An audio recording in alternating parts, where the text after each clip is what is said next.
I am happy to join with you today in what will go down in history as the greatest demonstration for freedom in the history of our nation.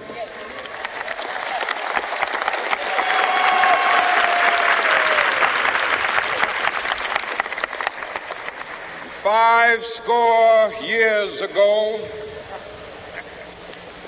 a great American in whose symbolic shadow we stand today signed the Emancipation Proclamation. This momentous decree came as a great beacon light of hope to millions of Negro slaves who had been seared in the flames of withering injustice. It came as a joyous daybreak to end the long night of their captivity. But 100 years later, the Negro still is not free. 100 years later, the life of the Negro is still sadly crippled by the manacles of segregation and the chains of discrimination. 100 years later, the Negro lives on a lonely island of poverty. I have a dream that one day this nation will rise up and live out the true meaning of its creed. We hold these truths to be self-evident, that all men are created equal.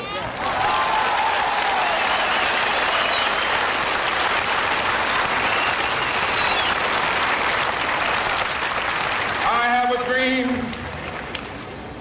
that one day on the red hills of Georgia, the sons of former slaves and the sons of former slave owners will they be able to sit down together at the table of brotherhood. I have a dream that one day, even the state of Mississippi, a state sweltering with the heat of injustice, sweltering with the heat of oppression, will be transformed into an oasis of freedom and justice. I have a dream. My poor little children will one day live in a nation where they will not be judged by the color of their skin, but by the content of their character. I have a dream today.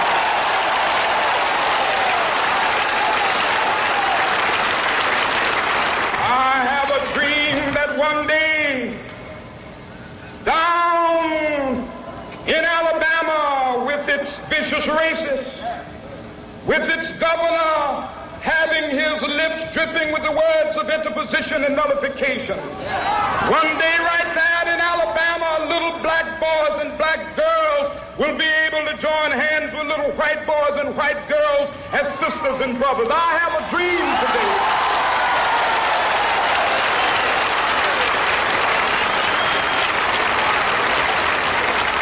I have a dream that one day every valley shall be exalted, and every hill and mountain shall be made low. The rough places will be made plain, and the crooked places will be made straight, and the glory of the Lord shall be revealed, and all flesh shall see it together. This is our hope. This is the faith that I go back to the South with. With this faith, we will be able to hew out of the mountain of despair a stone of hope. With this faith, we will be able to transform the jangling discords of our nation into a beautiful symphony of brotherhood. With this faith, we will be able to work together, to pray together, to struggle together, to go to jail together, to stand up for freedom together, knowing that we will be free one day.